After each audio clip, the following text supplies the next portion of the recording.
নমস্কাৰ, নতুন এটা ভিডিঅ'লৈ আপোনালোক সকলোকে পুনৰবাৰ স্বাগতম জনাইছোঁ। আশা কৰোঁ আপোনালোক সকলো ভালে আছে। বহুদিন বিৰতিৰ পাছত আজি পুনৰ মই মোৰ বাগিচাত আছোঁ, যিহেতু বিহু পৰ্ব চলি আছিলে আৰু বিহুৰ কাৰণেই ফুৰা মেলা সকলোখিনি কৰি আছিলোঁ। তাৰ মাজত ফুলখিনি ক'ৰবাত সময় দিবলৈ অলপ সময় দিবলৈ পোৱা নাছিলোঁ মানে মই 14-15 দিনমান ঘৰত নাছিলোঁৱেই। গতিকে সেই সময়খিনিত ফুলবিলাক ভাল হৈ আছে, সেইটো এটা শান্তি।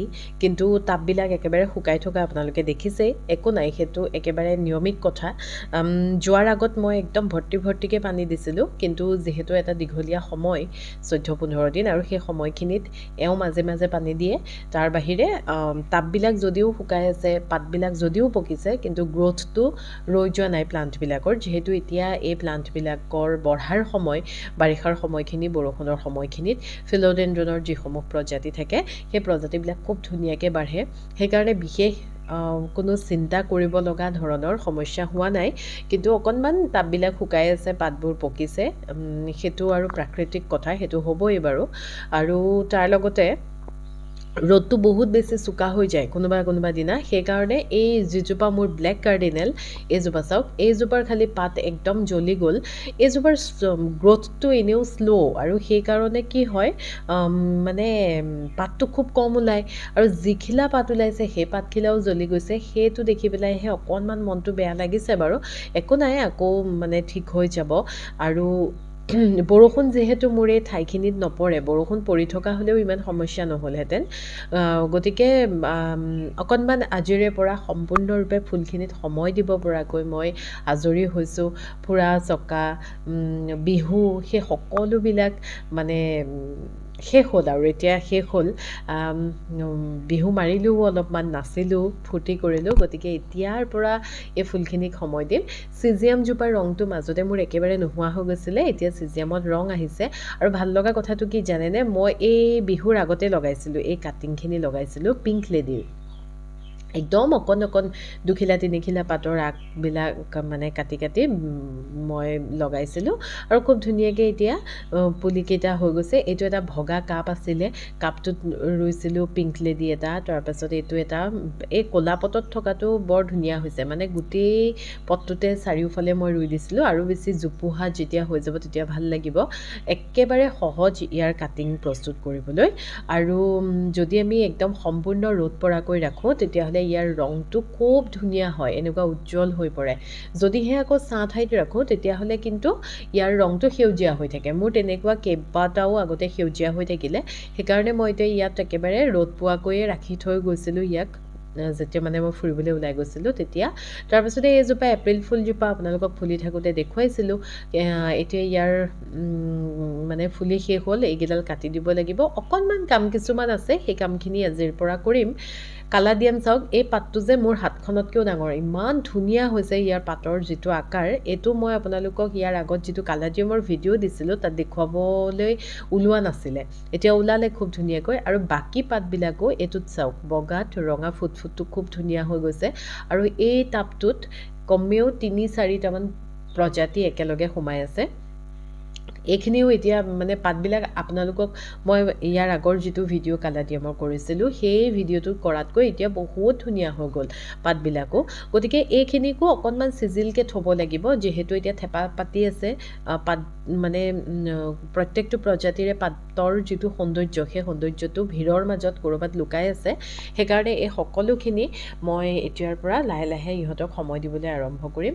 আৰু মানে বাৰিষাৰ যিহেতু সময়, গতিকে গ্ৰীণ হাউচত থকা যিখিনি মোৰ প্লাণ্টছ আছিল, সেইখিনিৰ গ্ৰ'থটো মানে ইমান ধুনীয়া হৈছে।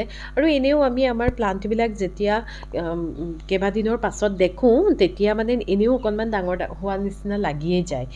হয়ো বাৰু, যথেষ্ট ডাঙৰ হয়। আৰু যিহেতু ইয়াত পানীটো পৰি আছিলে, তাৰ লগতে এইজোপা হেংগিং ভিংকাজোপা যে মোৰ ওলমা নয়নতৰাৰ পুলি এটা আনিছিলোঁ আগতে, আপোনালোকক দেখুৱাইছিলোঁ আনোতেই, সেইজোপা খুব ধুনীয়া হৈছে, ফুলিছে বৰ ধুনীয়াকৈ। কামিনী কাঞ্চনজোপাও ফুলিছে, আৰু কামিনী কাঞ্চনজোপা আমাৰ একদম ষ্টেপটোৰ কাষতে ৰাখিছোঁ, সেইকাৰণে গোন্ধই আমোলমোলাই আছে। তাৰপিছত এইটো এটা কেলেথিয়াৰ প্ৰজাতি, জিঞ্জাৰ যিটো কেলেথিয়া সেইটো একেবাৰে তাপটো নোহোৱাকৈ পাতবোৰ নাইকিয়া হৈ যায় ঠাণ্ডাৰ দিনত। আকৌ এতিয়া খুব ধুনীয়াকৈ ওলাইছে। এইটো মই কাটিঙৰ পৰা বনোৱা ছান ইম্পেশ্যন।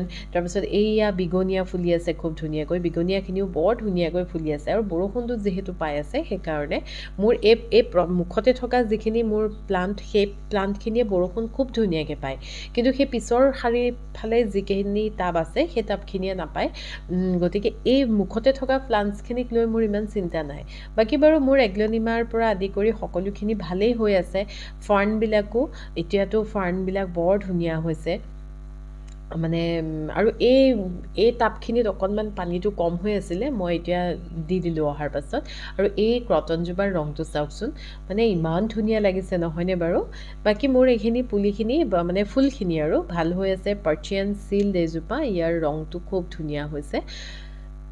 আহিবৰ পাছতে মই আচলতে আমি আহি পাওঁতে ৰাতি হ'ল, সেইকাৰণে ৰাতি হোৱাৰ কাৰণে বাৰাণ্ডাৰ যিখিনি টাব আছিলে সেই টাবখিনিত মই পূৰা পানী দিলোঁ। ভাগৰে জোগৰে আহিলেও ফুলখিনি যদি শুকাই থকা দেখোঁ ৰাতি মোৰ টোপনি নাহিব, সেইটো বুলি ভাবিয়েই বাৰাণ্ডাৰ টাবখিনিত দিলোঁ। তাৰপিছত ৰাতিপুৱা উঠাৰ পাছত এইখিনি মানে যিমানখিনিত আৰু দিব লগা আছিলে গোটেইখিনিতে দি কৰি আজৰি হ'লোঁ। তাৰপাছতে এইটো ৰাবাৰ প্লাণ্ট, ৰঙা সেউজীয়াটো ৰংটো খুব ধুনীয়া হৈছে। লগতে এই ভেৰিগেটেড ৰাবাৰ প্লাণ্টটোৰ ৰংটো চাওক, ইমান ধুনীয়া হৈছে। এতিয়া মানে চাৰিওফালে খুব ধুনীয়াকৈ লহপহকৈ আমাৰ প্লাণ্টছবিলাক বঢ়াৰ সময় আৰু ইনডোৰ প্লাণ্টছবিলাকৰ সময় এতিয়া। যিহেতু মই গৰমৰ দিনত ফুলা ফুল ইমান বেছি সংগ্ৰহ নকৰোঁৱেই, মই পাতবিলাকেই যিহেতু ভাল পাওঁ। আৰু মই যে ৱালৰ পৰা এনেকৈ আঁতৰাই আনি পেলাই ৰুই থৈছিলোঁ ফাৰ্ণজোপা, সেইজোপা চাওক এতিয়া কিমান ধুনীয়া হৈছে। এইজোপা একেবাৰে মানে ফ্ৰীতে পোৱা ফাৰ্ণ, ৱালৰ পৰা যে আনিছিলোঁ সেইজোপা। তাৰ পাছতে এইজোপা আকৌ মোৰ টাবত যে ওলাইছিলে, টাবত ওলোৱা ফাৰ্ণজোপা। আৰু এজোপা ৱালৰ পৰা মই অনা ফাৰ্ণ, এইকেইজোপা এইটো খুব ধুনীয়া হৈছে। যিহেতু এতিয়া আপোনাৰ বৰষুণ পালেতো আৰু ফাৰ্ণবিলাক কিমান ধুনীয়া হয় আমি সকলোৱেই জানো। আৰু এতিয়া হিউমিডিটি হাই হৈছে, মানে বাৰিষাৰ বৰষুণ আহিছে, সেইকাৰণে ফুলবিলাক খুব ধুনীয়া হৈছে।